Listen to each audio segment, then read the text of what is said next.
We're back for number 16 of Gambling Chronicles. It has been a long wait, but you know what they say, good things come to those who wait. And as always, the first message here on GC is you can do anything you want, just about anything you want if you put your mind to it. Figure out what you want to do and just go after that goal relentlessly. You know, if you're stuck in negative patterns, just try and do little things, turn it around. Write down what you want to do. Write those goals down and go after them relentlessly. And your quote unquote luck will turn around if you're doing things the right way. I've done a lot of things over the years, negatively. But once you start churning out those positive things little by little, your mindset changes and you just start achieving small goals followed by bigger and bigger goals. So, it's never too late to turn around and just improve whatever you want to improve or do what you want to do for the most part. Some things may be out of hand, like playing in the NBA or stuff like that, but more or less, you can do just about anything you want to do. And another reminder that, if you get in the hole, you owe people money. It's never too late to make things right. Always make payments. Always keep in touch if you owe people money. There's a guy I've mentioned on here before that was kind of down on his luck during the pandemic. I think I loaned him about $15K. He's a good friend of mine. I've known him for a long time. Didn't hear from him for a while. And I mentioned on a podcast in the spring I was going to reach out to him. And he's been chipping away, and he's knocked about $10K off that debt. Another guy who I'm going to do somewhat of a podcast on in the future owed me about $50K. And he just paid all of that off or worked it all off within, a couple of years. So it's never too late to turn your life around, and it's never too late to make things right. Just do the right things. So why I've been MIA, it's football season. Time is absolutely it's just not there for me. This fall has been an absolute war, and I will get into that. Why? And, I got my kid back in school now who's 6. We get a half day on Tuesday. That just completely eliminates half of the day right there. Then you're working at night, etc. Stuff like that. My wife's in graduate school now. That's taking up time. And that's more time I have to spend doing other things versus putting all my time into scaling a sports betting operation and making sure that it runs right. But, until you start doing things at the absolute highest levels possible when it comes to being busy, I'm not talking about betting the most. I'm talking about absorbing the most amount of, I'll get into this a little bit and explain it a little bit more, but it's just until you're in the thick of the weeds, you don't know how deep the weeds can get. So, some days I'll pick up, if I don't pick up my phone for 2 hours, I'll have 2,000 notifications some days. It's absolutely bananas. This morning, I wake up, I put my phone down last night at 10:30, went to sleep, woke up, 450 notifications on my phone this morning. It's just absolutely bananas, the levels of how much communication goes into this to do this at the highest level. And I'm still catching up on Bet Bash calls. I mean, here we are. We're almost going into November. People are still reaching out to me. Oh yeah, we forgot to exchange contact information, whatever. So I'm still trying to get in some of those every week. Some people, I just got to tell them hey, I'll get back to you when I get back to you. It's just too busy right now, and that's just the way it is. There's one guy who did reach out to me yesterday, and this guy was absolutely fucking plastered, blacked out. He was 100% blacked out at Bet Bash. At the end of the night, upstairs at the Legacy Club, and he came up to me and he was telling me, "Hey man, we can get you like 30,000 on like anytime TDs in college football." And I was just like, yeah, yeah, yeah. And he explained some stuff to me, and he was really, really fucked up. And we actually exchanged Telegram information. I had him on a list, never reached back out to him. I was like, I don't know if he was full of shit. He was fucking so hammered. And then, I just kind of took him off the list. I'm like, maybe we'll reach back out another time. And then he reached out to me yesterday and said, yeah, we can still get you that 30K if you want on like anytime TDs in college football. And I'm like, okay. I told him, I was like, I didn't think you were going to remember, but he remembered, and everything he told me yesterday was in line with what he told me there. So, should always kind of keep lists of this stuff, reach back out to people. Not every time it's going to work out, but, hopefully this one does work out. I don't know if I'm going to be putting 30K on anytime TDs, but sounds like a guy I'll probably be working with in some capacity here. But yeah, networking is a serious skill. And if you get good at it, then, you can kind of get good reads on people, who you should be working with, etc. It's like going to a party. You want to meet the interesting people? Well, you better mingle, If you like to use drugs, you better find all the good drug dealers at that party, because if you don't, maybe you get stuck with the bad drugs. But I'm not advising you to do drugs. Don't do drugs. They're not good for you. But I'm just saying that in general, you have to talk to more people to find what you want or how you can work with each other. You just gotta keep talking, figure it out, find a match, and then you get to work. So eventually you just absorb all the good info, filter out all the shit, and just, if you're filtering out too much shit in a conversation with somebody, they're probably not going to be good to work with. But, you just got to keep talking to people. You'll find the right people to work with. And then you'll learn from your mistakes from the bad people you work with. And then, eventually you will have some good partners. So that's pretty much it. And I think I've become pretty good at filtering out the bullshit from the real guys. So you just got to keep doing it over and over again. The other thing that I need to get better at is, you can't say yes to everybody. It feels like you want to say yes to everybody if they want to work with you, but some people, it's just not going to work out sometimes. So sometimes you just got to say no, or end relationships for, whatever reason, because not every relationship is going to work out in your favor. You'd like to think they are, but they're not. But yeah, running like a betting business, where you're touching and communicating with, like, I'm easily communicating with over 100 people a week now. And that's a daunting task. It's just very difficult. And that's not, and that's not including, well, actually it is including, like, I could be dealing with anywhere between 50 to 100 plus paperheads per week, which are, local bookie type accounts, dealing with those people. That's like a daunting task in itself. But, with the PPH, bots are tracking all the bets that go in, or either bots on one end or on the back end. It's all getting tracked. It's all auto tracked. You log in, there's a figure there. But when you have, 30, 40, 50 people that you're sending bets out to, and they're filling orders and sending them back to you, that, is a major puzzle in itself that, we're continuing to get better and better and better at. It's not the easiest thing to do, to track that many bets, especially if, somebody could be filling, let's say somebody's filling 150 bets a week. Multiply that times 30. Now you're looking at 4,500 bets, and then you have to track them all. Make sure the bot tracked everything that everybody turns in and gets sucked in. Is it all there? Are the odds right?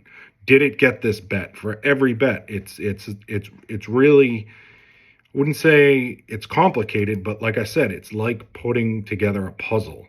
And if that puzzle doesn't get put together right, then, your life in this business will get turned upside down. And, you know, the first 48 hours of my week, every week, Monday and Tuesday, it's an absolute shit show.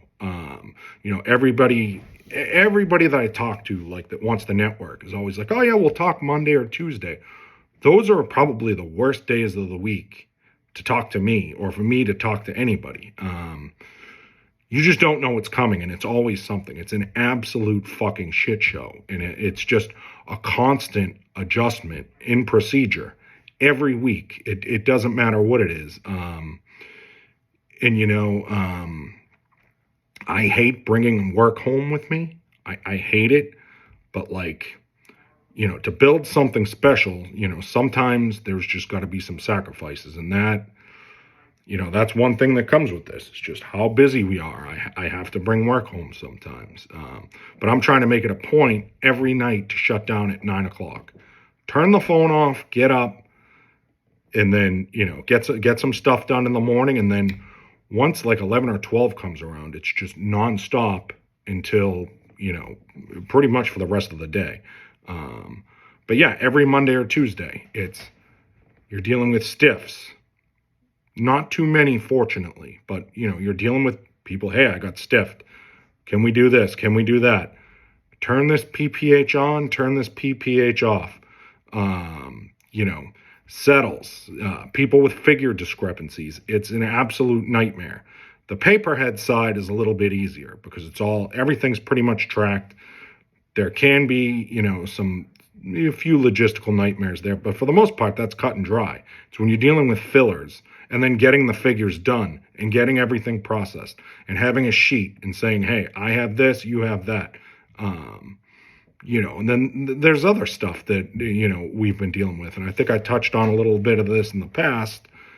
Here's one situation that is a little bit bananas, but some people will make a bad bet.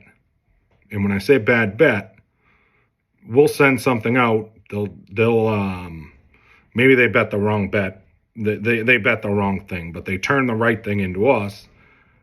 And then they want to rectify it somehow after the game's over. And, if somebody made the wrong bet or something, it's one thing. Maybe you work it out before the game. But after the game, it's kind of hard to do. And the thing is, I would say 80% of the time, it's a loser. And I'm not saying anyone's really angle shooting here, but I think just most people, if they were going to try and do something like this, they're not going to come back to you and be like, hey, you got so many winners here, but I turned them in the wrong way or whatever. It never works out that way. 80% of the time, somebody comes to me and wants to rectify something. It's a fucking loser. Nobody wants to turn in winners post game, but here and there, we're getting people that would do that. We just made it clear. What you turn in is what you turn in. If we send an order out, you fill it. What you turn in is what you turn in.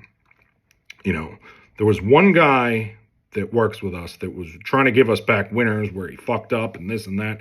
And it's just like, no, we cannot do business that way. The business has to be done. It has to be the same every time. What you turn in is what you turn in. And that's it. So,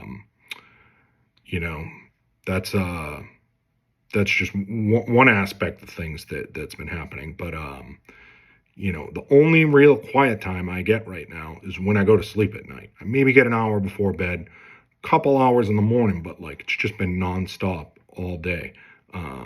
So once those 48 hours of Monday and Tuesday are over, now, if figures aren't cleared by Wednesday for someone like me, I'm starting to originate for the college football player props for that weekend.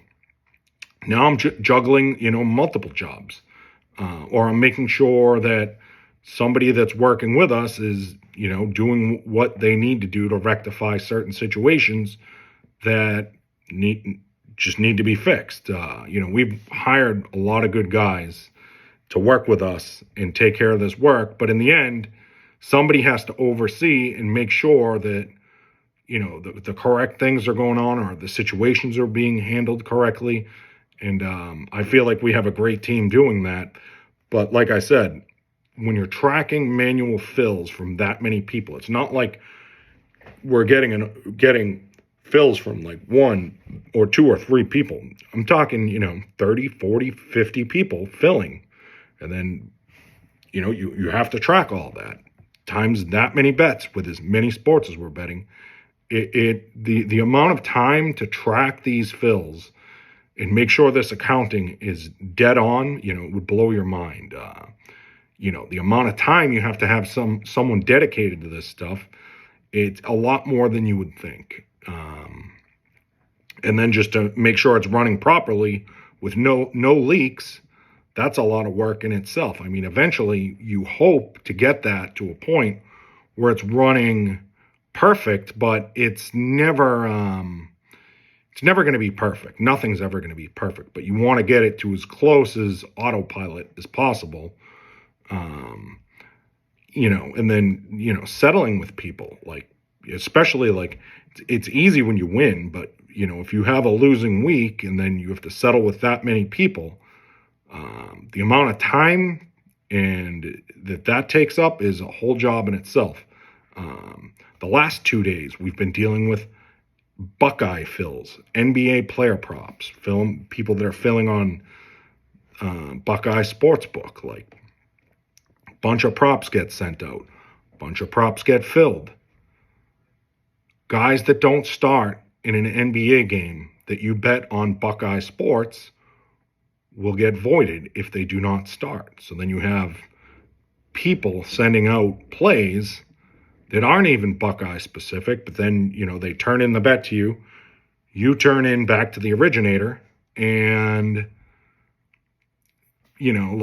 then they get voided. But the originator thinks they have a play. Then you have to track down receipts, and then you have to try and rectify the situation.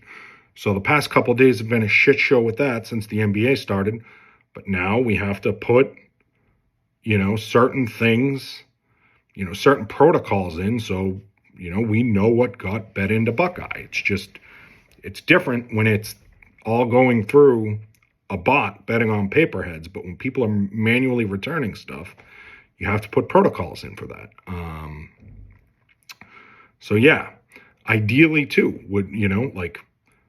you'd want somebody handling all the finances and all that stuff, but until you get all the stuff on lockdown that I've already described, it's hard to even put somebody in that spot because, just watching over everything and making sure it's running correctly is a task in itself. So, eventually we'll get there. But, watching over all this stuff as well, that takes up so much time. That limits my time to do a podcast like this. Or maybe would limit time on originating, or maybe I have to crunch more stuff into a time frame originating. But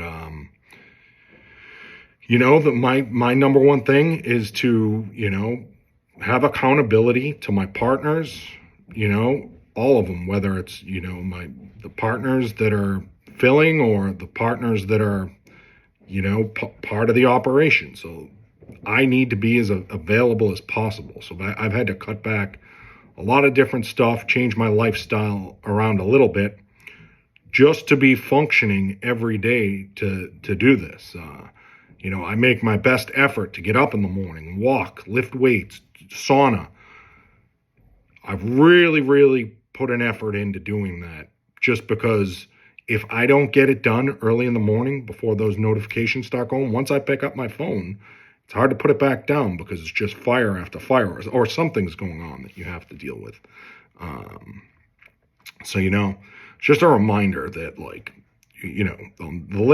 of the latest Risk of Ruin podcasts, Thomas was talking about the amount of work that he put in to, do what he did and this and that. And I'll say it again, if you're going to try and do something like this, do it when you're in your 20s. I'm 48 now, and I have the ability to do a lot, but I'm capped with the amount of hours I can work because of family obligations, or I'm getting older now. I'm not 48's a lot different than 35 or even 40. Much different. So it's the late night. That's why, like, late nights, they just don't work for me. I gotta get up early in the morning sometimes. I'm getting Hulk Hogan leg drops dropped on me at 6 o'clock in the morning, and then there you go. I got 2 hours at home before I get my kid to school, and then maybe get to work an hour or so later. So whatever, it's just, do this when you're in your 20s. Do it when you're young. Get everything set up when you're young, because when you get to 48, it's just harder to do everything. And that's one thing, like, that I've had to really, really do, is prioritize my time, put it in certain areas. And the allotment of time and where you're going to put it is so key, but there's only so much of it. So, you need to figure out where you're going to spend your time, how much you're going to spend your time on doing certain things. And if you don't have enough, you just have to hire people to do that stuff. That's just the way it goes. So yeah, one thing, just clearing the mental hurdle of, getting this podcast up on Apple, YouTube, Spotify. That's just opened up some organization in my head, because just having that in my head and not having that stuff up there when I keep saying, yeah, I'm going to get it done. That's another reason, like, I was like, before I even do another podcast, I got to get this stuff up there. It's just something that I have to do. And that is exactly what I did. I got the stuff up there. I talked to Thomas Viola, and he just told me what I needed to do. Originally I was going to, hire him or somebody and pay them to put all this stuff up and just do it all, but just to get it off my hands, because the time to do it, did it take that much time? No, but like, for me to go out, research this, and then figure everything out, get it all up there, get it done correctly, it seemed like a daunting task with all that I have going on. But, he explained it to me pretty good, and it was very easy to get everything where I needed it to go. So I was able to do it myself, but I still probably going to get some recording equipment, make this look and sound a little bit better, but it's fine for now. Got it up on the platform. So again, like, just that mental space, that's gone out of my head now. So anyhow, let's see what else. So how have the results been this fall for us? We crushed most of the spring, most of the summer.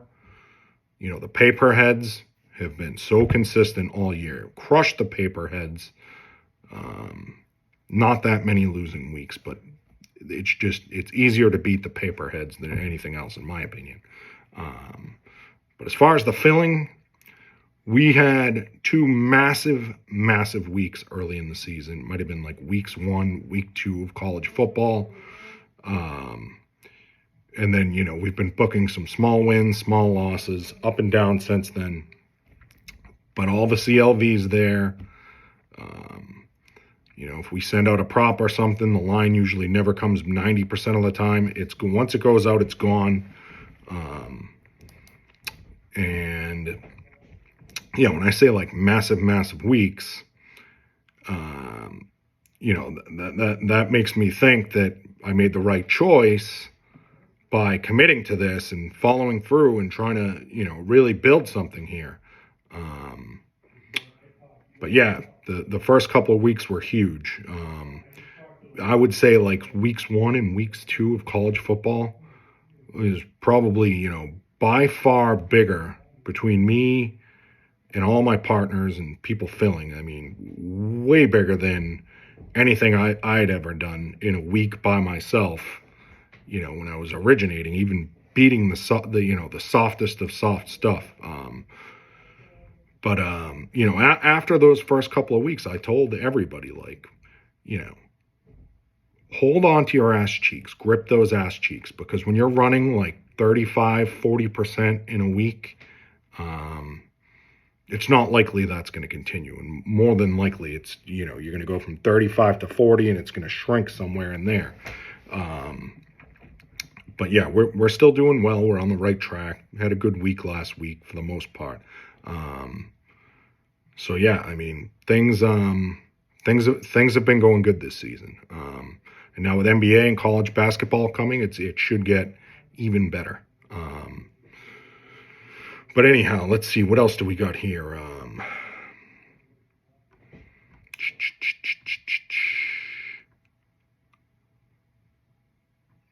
Yeah, what we've been trying to do too. We've taken on a lot of originators, different sports. We just try to evaluate the talent, let people work, and just let them do their thing. And so far, we haven't had to tell. Most of the people we've brought in have been extremely qualified and had great results. So, that's been pretty good. One thing I do want to say, you can't please everybody. You're going to have some people that complain about a lot of stuff. And this is another reminder: don't be difficult to work with, because we did have this one guy who came in.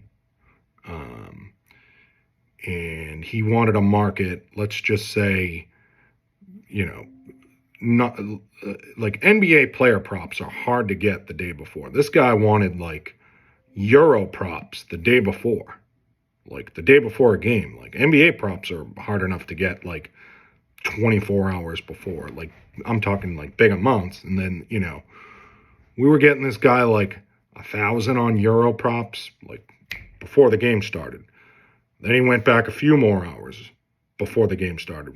We're getting him like a nickel, which is like whatever. Then he told us he wanted to start going the day before. Then he's getting these micro returns, and he's getting pissed off about like getting these micro returns. And it's just like, what do you expect to get back on a Euro prop 24 hours in advance? You're just not going to get much. So like, we had to sever ties with that guy. Wish him all the best, but you gotta, if you're in this and somebody's filling for you or vice versa or whatever, you just gotta have realistic expectations. If you send something out like that early, then what do you expect to get back? So whatever.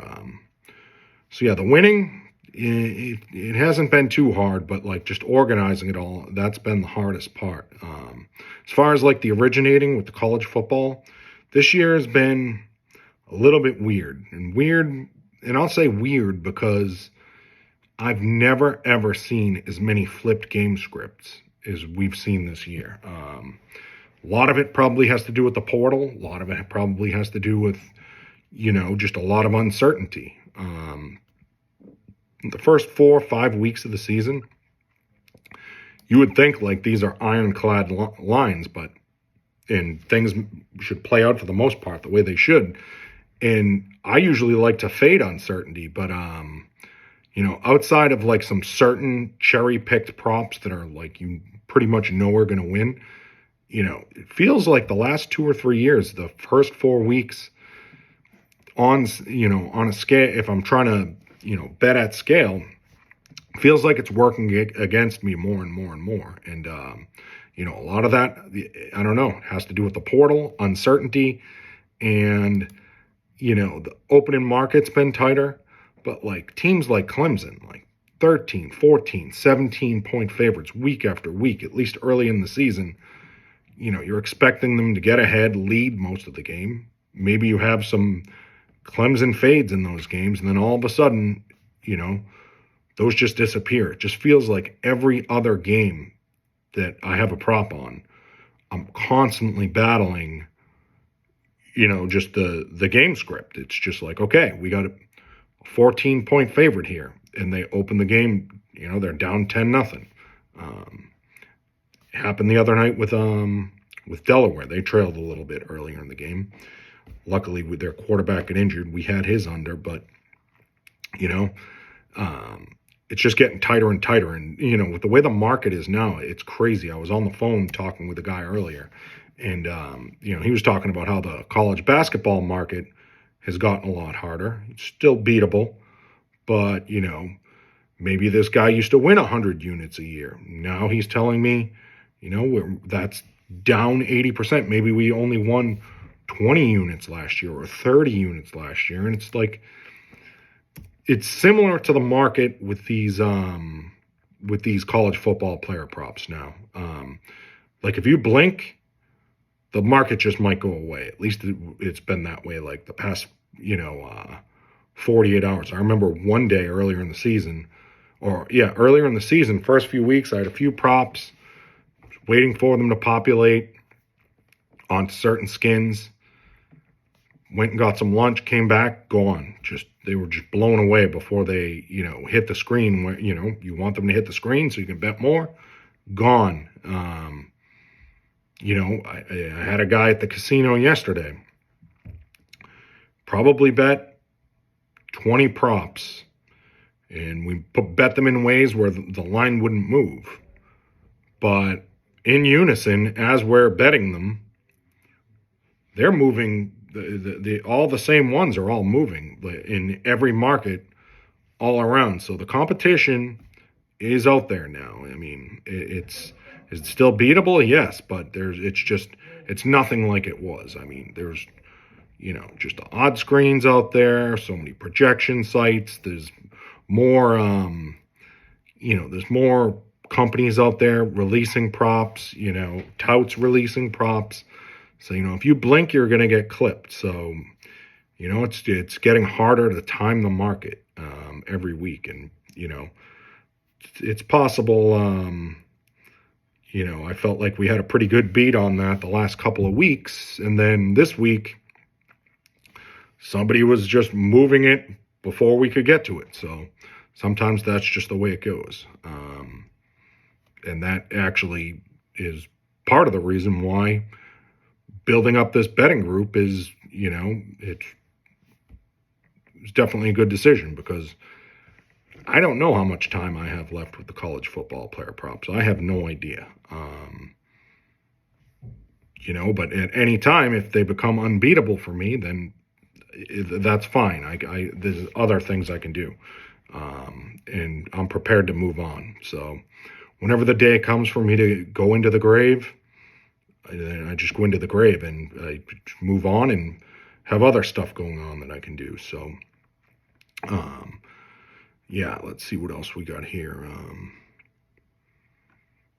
Those flipped scripts, I had a note here, you're counting on certain scripts to happen. When they don't happen, then, if you're betting unders, your shit gets flipped upside down. Also feels like we haven't had a lot of injuries, and, that, not saying you're betting to have injuries, but typically if you're betting a lot of unders, you're going to get X amount of injuries in there. And I feel like we haven't got a ton of injuries. We got a huge one the other night, but it just feels like those haven't been happening as much this year, which is fine. I mean, they come and go, but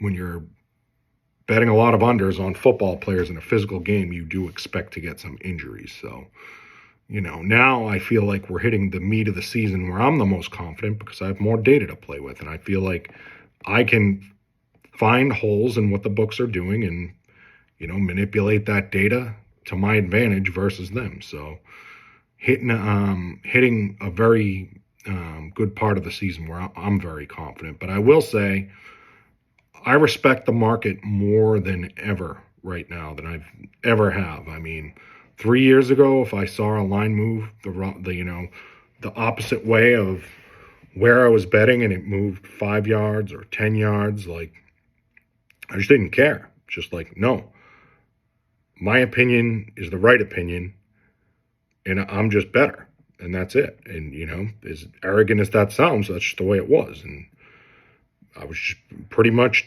able to just do whatever I want. But the last couple of years, that's changed a little bit. I see the market move in certain spots. I respect it more than ever. And I either got to find out why, or I got to put a halt on, what I'm betting. Typically, when I bet something, it's going to move and it's going to stay there. But if I see it come back, then that's like a strong indication to me that it's probably sharp. More often than not, it's sharp. I mean, there's some instances where I'll take a stand and say, my reasoning's right, but more than ever now, that has changed for me, where I'm respecting the market a lot more than I used to. So, you fuck around, you find out. And I guess I fucked around a few times and I found out. So, got to put in more work, finding out why I need to get off some of these positions. And, it's certainly helped a little bit.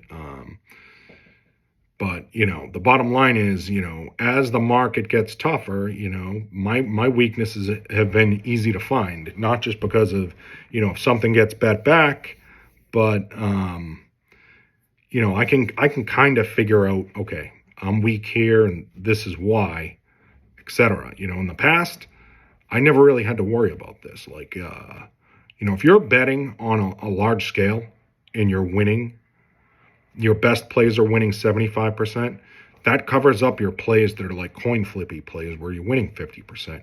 You're still churning out, a low 60 win percentage. But I never really had to look into that in the past. Just didn't, I just blend it all together, shove it all in. However it came out, it came out. And I never really had to put time into finding out, okay, well, this play's winning 50%. Why? It didn't matter. Like, if you're winning over 60%, your ROI is over 15%. So it's like, it's something you're not really going to look into that much. And for me, it would have been a waste of time. But, gone are the days of just having a fade on an entire offense, unless it's a weather game. But, I can think back 3 years ago, even having an entire offense faded for a game just because the lines were so bad. It's not that soft anymore. It's just very rare, I get out of work on a Saturday, I go home, turn on ABC or ESPN or whatever, and there's a night game, and I have 7 fades on the offense and just all unders, and I know I'm going to go, 4-3 at worst, usually go 5-2, and maybe I sweep that whole game. It's just not like that anymore, and that's how it used to be. And I will do a podcast. I'm going to do a series, probably it's going to be 2 or 3 part series, where I break down everything, how I started, how I scaled in the prop betting space, and how I got to where I am now, bit by bit by bit, with maybe some details that I haven't shared before. But that's how it used to be. You should just be able to.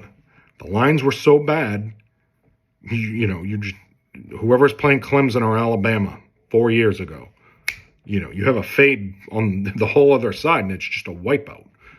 But those days are gone. I mean, here and there, yes, but for the most part, those don't exist anymore. The openers are just much sharper, and the market's much sharper. So you got to pick and choose for me, I got to just pick and choose my spots more. Still putting in heavy volume, but, it's just not the same as it was, and you can't expect it to be, which is why you always got to be ready to move on to the next big thing. Let me see here. Yeah, another thing that I noted about this is, like, there might have been times, even in 2021, 22, 2020, where I probably could have narrowed it down and got a good scale of, like, I'm going to win 75 to 80% of these plays every week on player props. But the bottom line is, like I said, I would just run a simple model, sandwich them all together, ship it all in. If it spits out 60, 61, 62, 63, 65, whatever it spits out, it spits out. It's probably a little bit better for longevity than when you're shipping in these 80% like mistake lines. Not mistake lines, they're just bad lines set by the books. Probably helped with longevity in some spots. But it also saved time by not even having to look and find your weaknesses back then. Now, I have to do that. I have to find out why is something losing, because those 75 to 80% plays, while they do exist still, they're far and fewer between than they were 3 or 4 years ago. I mean, they were a dime a dozen 3 or 4 years ago. Um, just information travels faster, in various spots, like, split quarterback rotation, stuff like that. I mean, I remember 4 years ago, you knew the backup for Notre Dame or something was going to be getting 10 snaps in the game. Now, they either won't put the line out, or that's priced in, or you might not find out until closer to game time, or the line will just move faster.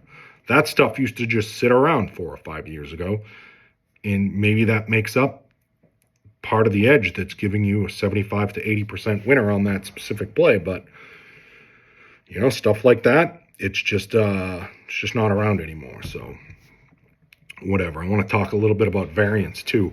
We had a sport we were betting last week, or 2 weeks ago. We lost 10 in a row. 10 in a row in that sport. And like, somebody messaged me and they were like, what's going on? Like, we lost 10 in a row in this sport. And, in this specific sport, we've been churning probably a 15% ROI since the spring. But the ROI expected is probably 10. So we're running a little overboard. So maybe at some point you're going to lose 10 in a row. And, people, is this broken? Is this? Is this that? Is this? Yeah, it's still good. This stuff's going to churn. It's consistent. If this happens repeatedly, maybe not. But stuff like this will happen from time to time. People always want to know why. Why is it losing? Why is it losing? Well, losing 10 games in a row, well, it's not going to happen that often. It does happen. Years ago with an expected, prop win rate of, let's just say my prop win rate was 65%. There was one Saturday, and I'm talking, this stuff was as soft could be. And this probably happened early in the season when there's more uncertainty. I went like 1-19 on a Saturday. And I felt like I was on the right side of everything. It just all lost. I went 1-19. The following Saturday, the lines were inflated to go bigger because a lot of the, I'm playing a lot of unders. The lines now grow the following week from the recency bias or however they calculate those lines. And, we went like 21-3 that week. Just happens. Stuff like this can happen. Like, it just happens. But the key is to get in volume. The more volume you get in with a good ROI, the more money you're going to make. It's just very simple. Sometimes I had a guy last week message me and he's like, I think he lost. He's filling probably less than a lot of our other guys, but he's like, am I doing anything wrong? And it's like, no, it's just variance. If you're only filling 10 or 15 things a week, then you're more likely to have some losing weeks splintered in there. But then, on the flip side, a guy who's filling more of our stuff than anybody is up over 100 units the last 6 months, maybe over 150 units now. I don't know. But he's up a lot. So that's just like one message for everybody out there is like, you can never have too many accounts. You should always aggressively be looking for more accounts. And if you're getting plus EV stuff to bet, then you want to jam as much of it in as possible. The more of that plus EV stuff you put into the pot and stir around, the meal's just going to taste better at some point. If you're not putting all the ingredients into the pot, then the meal's might come out and taste like shit more often. So if you have the proper ingredients, you put them in the pot, you stir it, it'll be tasty. So that's the key. You just gotta, you gotta go out there, find accounts, and just fill as much stuff as you can. The more volume, the less variance, and the more money you're gonna make in the long run. And the more it's gonna make like these, you lose 10 in a row in a certain market, it's going to make those disappear. You're just not going to see those because you're filling so much other stuff. So whatever, it is what it is. And, we're at NBA season now. Everybody's coming out of the woodworks. Hey, China, player props, NBA player props. I do NBA player props. It's the same way at Bet Bash. Everybody, it felt like 3 out of every 4 guys I met, they just wanted to do NBA player props. Or I do NBA player props. The thing is, like, I believe that all these guys win. I'm sure they do. The NBA market it's huge. There's all sorts of derivatives, but the problem is, like, not the problem, but like somebody's like, hey, can you fill these for me? But I've been doing this now professionally for 10 years, betting sports. And by now, I know most of the top NBA prop bosses. So, like, the question is, like, why are you different? What can you do that's unique? Like, anyone can beat, Bovada or DraftKings or whatever the night before or in the morning. And we have guys that play that stuff. We have guys like that on our team that play that stuff. But, like, if you come to me to ask me to fill your stuff, like, what can you do that's different? What can you do that's different outside of who we have working for us now? Maybe you can do something, maybe you can't. But, if there's nothing that makes you unique, then it's less likely you're going to be useful. It's like, people come to me all the time asking, can I work with you? Can I do this? Can I do that? And then I say, well, what are you good at? Like, maybe we can fit you in. And, like, sometimes people can't give me a straight answer. They'll just say, well, whatever you want me to do. Well, what does that mean? You got to be able to do something. Well, I'm trainable. Maybe you are, but, like, what can you do? Like, you got to be able to do something. Another thing we've run into this fall, we have this guy who's been sending great injury info props, like top of the line, very top of the line. But, like, some of the NFL props that he was sending, they weren't, they were good props. But, he's seeing stuff in the market other people aren't. But the problem is, if he sends in a prop for an NFL primetime game, we're only getting a couple of those a week. We send out a primetime NFL prop. And if the market doesn't move, without even trying, we're getting back 25, 30, 35,000 on, one prop, on a random prop for like a Thursday or a Monday or a Sunday night game without even trying. Like, if we tried, we could get, 100,000 on one of those props if we really wanted to. Like, Thursday, Monday, Sunday, not hard to get back 100K on a prop. I'll rephrase that. I'm not going to say it's easy, but it's doable if you can get that stuff in somehow without moving the market, unless the market agrees with the play. But if it's not something where all these huge syndicates, you could slip stuff in. If you have 30, 50 guys filling, whatever, and then you add in PPHs, you could maybe get back 100K on a primetime prop if it's like a Pat Mahomes prop or something like that. And we had to stop taking those because it's something where we don't want to have two plays, even if they're like dictating a lot of our week with numbers that big versus having a more balanced approach across the board. So, we've been betting a fair share of NFL props, but a lot of it is more off-market stuff. It's not coming from a smaller originator where the line is just going to stay where the market isn't moving. So we had to stop taking those. But the guy gives great injury stuff, so all his injury stuff, it's been unbelievable. And that's what you want. You want good guys like that on your team. So, the bottom line is, like, you just don't want to put yourself in scenarios where you have a couple of plays really could dictate the course of your week.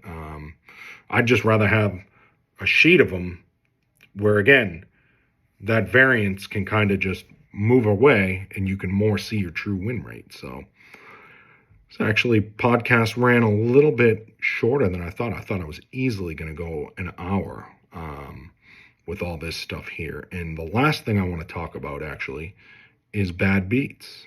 Of course I'm going to talk about those bad beats. Somewhat of a controversial subject with the way I look at it, and I totally get it. I totally understand, especially the wrecks that complain about the bad beats.